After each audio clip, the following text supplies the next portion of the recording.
নমস্কাৰ বন্ধু বান্ধৱীসকল মোৰ ইউটিউব চেনেল এডুকেটামলৈ আপোনালোকক স্বাগতম জনাইছোঁ।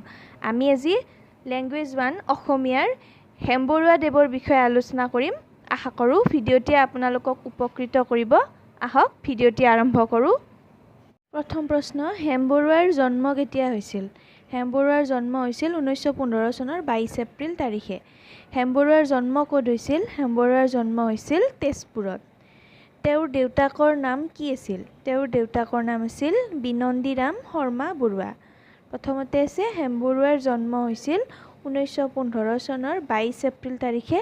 তেওঁৰ জন্ম হৈছিল তেজপুৰত আৰু তেওঁৰ দেউতাকৰ নাম আছিল বিনন্দীৰাম শৰ্মা বৰুৱা। জন্মস্থানটো কেতিয়াবা আহে বা কেতিয়াবা জন্ম চনটো আহে, চনবিলাকত মানুহ কনফিউজ হৈ যায়।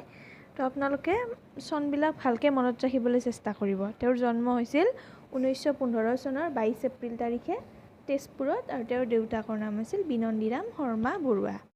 তেওঁৰ মাকৰ নাম কি আছিল? তেওঁৰ মাকৰ নাম আছিল পদ্মালোচনী দেৱী। তেওঁ অসমীয়ালৈ ভাঙনি কৰা তামিল গল্পটো কি আছিল? তেওঁ এটা গল্প অসমীয়ালৈ ভাঙনি কৰিছিল আৰু সেই গল্পটোৰ নাম আছিল কন্নকী আৰু কাৱালন। তেওঁ অসমীয়ালৈ ভাঙনি কৰা তামিল গল্পটো আছিল কন্নকী আৰু কাৱালন। তেওঁৰ প্ৰথমখন ৰচনা কি?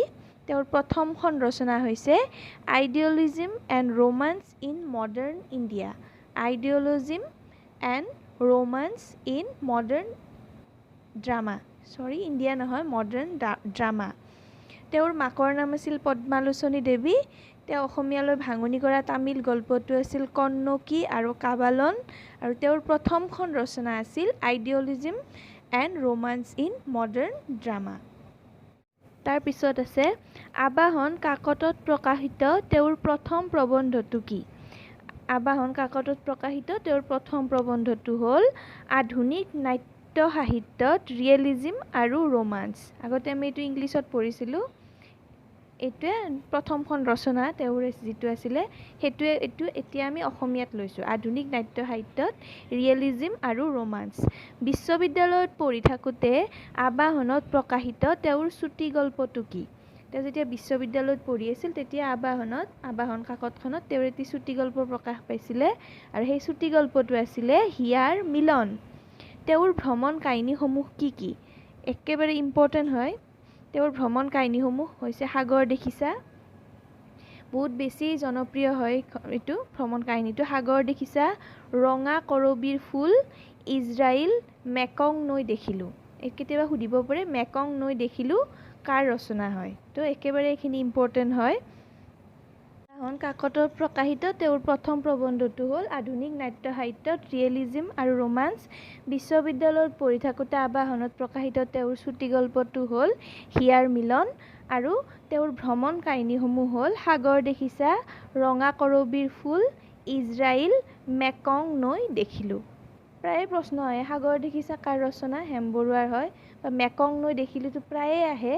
মেকং নৈ দেখিলোঁ এইটো এই ভ্ৰমণ কাহিনী হ'ল হেমবৰুৱাদেৱে লিখা। তাৰ পিছৰ প্ৰশ্ন, তেওঁ কেতিয়া আৰু কোনখন ইংৰাজী কাকত সম্পাদনা কৰে? তেওঁ 1971 চনত আছাম এক্সপ্ৰেছ নামৰ ইংৰাজী কাকতখন সম্পাদনা কৰে। তাৰপিছত তেওঁ কিমান চনত অসম সাহিত্য সভাৰ সভাপতি আছিল? তেওঁ 1972 চনত অসম সাহিত্য সভাৰ সভাপতি আছিল। তেওঁ ক'ত অনুষ্ঠিত হোৱা অসম সাহিত্য সভাৰ সভাপতি আছিল? তেওঁ ধুবুৰী জিলাত অনুষ্ঠিত হোৱা অসম সাহিত্য সভাৰ সভাপতি আছিল। তেওঁ 1971 চনত আছাম এক্সপ্ৰেছ নামৰ ইংৰাজী কাকতখনৰ সম্পাদনা কৰিছিল আৰু তেওঁ 1972 চনৰ ধুবুৰী অধিৱেশনৰ অসম সাহিত্য সভাৰ সভাপতি আছিলে। তাৰ পিছৰ প্ৰশ্ন, মমতাৰ চিঠি কবিতাটোৰ ৰচক কোন? বহুত জনপ্ৰিয় কবিতা হয়, আবৃত্তি কৰিবলৈও বহুত ভাল, বহুতে আবৃত্তি কৰে কবিতাটো, সুন্দৰ কবিতা। মমতাৰ চিঠি কবিতাটোৰ ৰচক কোন? এইটো কবিতাৰ ৰচক হৈছে হেমবৰুৱা। অসমীয়া ভাষাৰ শ্ৰেষ্ঠ ক্লাছিক কবিতাটো কি? অসমীয়া ভাষাৰ শ্ৰেষ্ঠ ক্লাছিক কবিতাটো হ'ল মমতাৰ চিঠি। তেওঁৰ হেমবৰুৱাদেৱৰ মাহেকীয়া আলোচনীখনৰ নাম কি? হেমবৰুৱাদেৱৰ মাহেকীয়া আলোচনীখন হৈছে পছোৱা। মমতাৰ চিঠি কবিতাটোৰ ৰচক হৈছে হেমবৰুৱা। অসমীয়া ভাষাৰ শ্ৰেষ্ঠ ক্লাছিক কবিতাটো হ'ল মমতাৰ চিঠি আৰু হেমবৰুৱাদেৱৰ মাহেকীয়া অসমীয়া আলোচনীখনৰ নাম হ'ল পছোৱা।